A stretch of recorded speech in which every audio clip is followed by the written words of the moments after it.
तो हेलो दोस्तों, स्वागत है आपका फेमस स्टडी परिवार में एक बार फिर से। आप लोगों ने जैसे कि आंसर की वगैरह टेक्नीशियन का भी देखा और इतना ज्यादा ज्यादा नंबर बच्चों का आया है ना, कहीं पे 50 तो दिख ही नहीं रहा समथिंग में बोले तो। वो इतना ज्यादा जो भी कमेंट कर रहा है ना, 70, 72, 84, 82, 85, 70, 68, ऐसे 84, 85 ऐसे ऐसे नंबर, 90, 92 के करीब भी नंबर हमने देखा। तो इन सभी को देखने के बाद बच्चों में क्या है ना, जो कि मैथ लगेगा कि बहुत इजी आ रहा है, ऐसा उनके अंदर आएगा। और अभी जो एग्जाम, दो एग्जाम बाकी है ना, ग्रुप डी और एनटीपीसी, ये एग्जाम में जो मैथ आता है ना, उसको आप इससे कंपेयर करें तो इसके कई गुना ज्यादा मैथ को टफ किया जाता है। ये रेलवे का एक, हम बोले तो एक छोटा सा नमूना दे दिया गया आपके लिए। जो टेक्नीशियन के पेपर को इतना इजी बना दिया गया है था कि बच्चे को लगे कि ग्रुप डी और एनटीपीसी में भी पेपर ऐसा ही सेम आएगा। ऐसा कुछ नहीं। मैंने अभी अभी एक सेट मार के देखा, अभी मारा आपको एनटीपीसी का पेपर मारा, अभी आपको स्क्रीन पे दिख रहा होगा। इस पेपर में मैंने मारा तो इसके मैथ का जो लेवल था ना, वो मतलब नेक्स्ट लेवल का था। जो अभी 3-4 पेपर में आंसर की को सॉल्व कर चुका हूं अभी तक, वो टेक्नीशियन वाला, उसमें मैथ क्या था उसका कुछ जड़ ही नहीं। 10th का बच्चा अगर उसको देना चाहे, वो थोड़ा कैलकुलेशन वाला एक दो मैथ छोड़ दे तो वो सब कर सकते हो। 1 बाई इतना में इतना जोड़े तो इतना बनता है, ये कोई प्रश्न है, रेशियो में दिया है उसको तोड़ना, ऐसे कोई प्रश्न पूछता, बहुत ईजी है।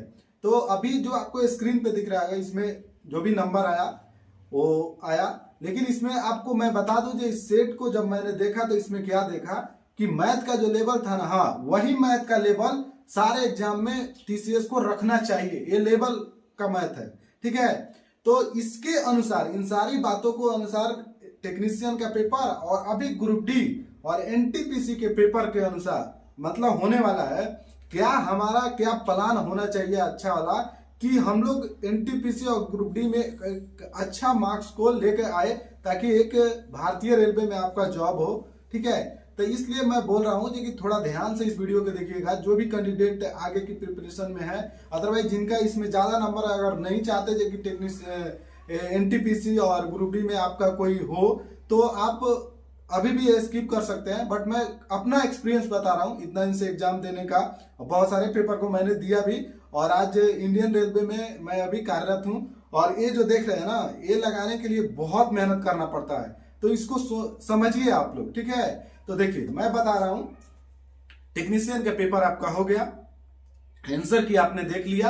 अभी आपका मेन टारगेट दो एग्जाम पे होना, किस किस पे, तो ग्रुप डी के पेपर पे और आपका एनटीपीसी के पेपर। इस दोनों पेपर में रीजनिंग और मैथ इतना काम आने वाला है ना, जितना आप सोच नहीं सकते।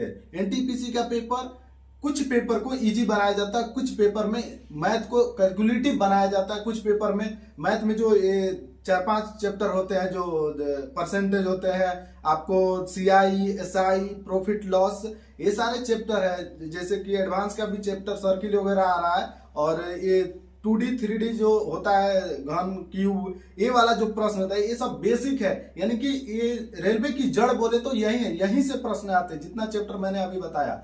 और रीजनिंग में वही आपका सीरीज ज्यादा रहता है एनटीपीसी में, वही ग्रुप डी में आपको नंबर ऑफ ज्यादा क्वेश्चन टाइम एंड वर्क से रहता है, और टाइम एंड वर्क एनटीपीसी में भी सेम सेम रहता है। तो आप समझ सकते हैं कि इन सभी मैथ के चैप्टर को जो कि बहुत ज्यादा नंबर लाके आपको दे सकता है। लेकिन जो टेक्नीशियन का पेपर था, इसमें कुछ भी नहीं था ऐसा जो कि पेपर को नहीं सॉल्व किया जा सकता। ओनली साइंस बेस पे 10 या 12 साइंस ऐसे थे जो डिफिकल्ट थे, बस इसीलिए पेपर में इतना नंबर बच्चों का आया है। तो आप इस बात को समझिए। और आगे का टारगेट हमारा क्या रहने वाला है एनटीपीसी और ग्रुप डी पे। तो हम लोग क्या करने वाले हैं कि आप अभी से क्या कीजिए, ये जो चैप्टर मैं बोला अभी मैं बोल दे रहा हूं, एक बार रिकॉल करके देखिए। प्रॉफिट लॉस, परसेंटेज, उसके बाद सीआई, एसआई, सर्किल, उसके बाद 2D 3D और प्रॉफिट लॉस, और उसके बाद टाइम एंड वर्क, और स्पीड टाइम डिस्टेंस, ये अभी बता 9-10 चैप्टर बता दिया आपको। ये मैथ के जान है, इसको आप अभी से क्या कीजिए, जाइए आप अपना जो भी टीचर से आप पढ़ते हैं वहां पे इन चैप्टर को रिकॉल कीजिए, तब जाके और एक बार प्रीवियस ईयर लगाइए, आपका अंदाजा जो देखने का है ना बदल जाएगा कि कैसे पेपर दिया जाता है। तो ये रहा। और वही रीजनिंग की बात करें तो आप सीरीज वगैरह एनटीपीसी में लेके जा सकते हैं, सीरीज वाला चैप्टर। और ये ग्रुप डी में आप उसको नहीं इंक्लूड कीजिएगा, थोड़ा कम पूछते हैं सीरीज, लेकिन इसमें लेवल का सीरीज आता है एनटीपीसी में, मैंने कई सारे पेपर को देखा है।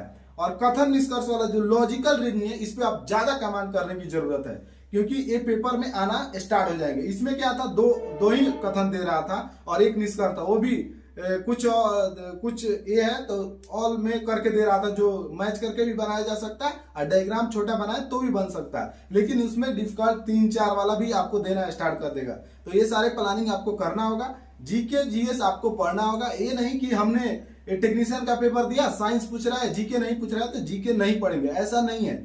जीके दबा के पढ़िए, क्योंकि फिजिक्स आपको क्या बोलते हैं, ज्योग्राफी, हिस्ट्री, पॉलिटी और इकोनॉमिक्स, ये 4 पोर्शन आपको जरूर देके जाएंगे मार्क्स। आप इकोनॉमिक्स को इग्नोर कर सकते हैं क्योंकि काफी सारे बच्चों को नहीं समझ में आता है, उसके जगह पे आप इन्वायरमेंट वाला सब्जेक्ट लेके चल सकते हैं, उसको पढ़िएगा तब तो जाके आपका सिलेक्शन होने के चांसेस बहुत ज्यादा बढ़ जाएंगे एनटीपीसी के रिगार्डिंग। वही साइंस किस में पढ़ना है, साइंस पढ़ना है तो ग्रुप डी में। तो ग्रुप डी के लिए आपको साइंस किस लेवल का पढ़ना है, फर्स्ट ऑफ ऑल आप एनसीईआरटी 6 से स्टार्ट कीजिए, पढ़ना स्टार्ट कीजिए। जिनके पास कैपेसिटी है वो पढ़िए, नहीं अदरवाइज आप टीचर से पढ़ लीजिए, ठीक है।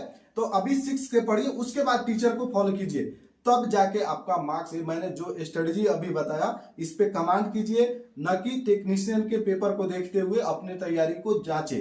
ऐसा कुछ नहीं होने वाला है, टेक्नीशियन के पेपर अलग था, वो अलग है। और ग्रुप डी और एनटीपीसी एक बोले तो रेलवे का हाईली पेपर होता है, और यही पेपर आपको अंदाजा दिलाता है कि आप कितने पानी में हैं, ठीक है। मैंने जो भी बताया बात, आप इसको थोड़ा लीजिए, लाइटली लीजिए और प्रिपरेशन में लग जाइए। टाइम टू टाइम मैं आपको अपडेट भी करता रहूंगा, सेट वगैरह लगाऊंगा, तो कोशिश कर रहा हूँ जो शॉर्ट में आपको दिया जाए। जो मैंने मारा तो आप भी मारिए इसको, सेट में कितना आ रहा है। और टेलीग्राम चैनल ज्वाइन कर लीजिएगा मेरा, फेमस स्टडी पॉइंट, वहां पे आपको कुछ अपडेट होगा तो देंगे। और मिलते हैं आपसे नेक्स्ट वीडियो में, तब तक के लिए बाय, जय हिंद, वंदे मातरम।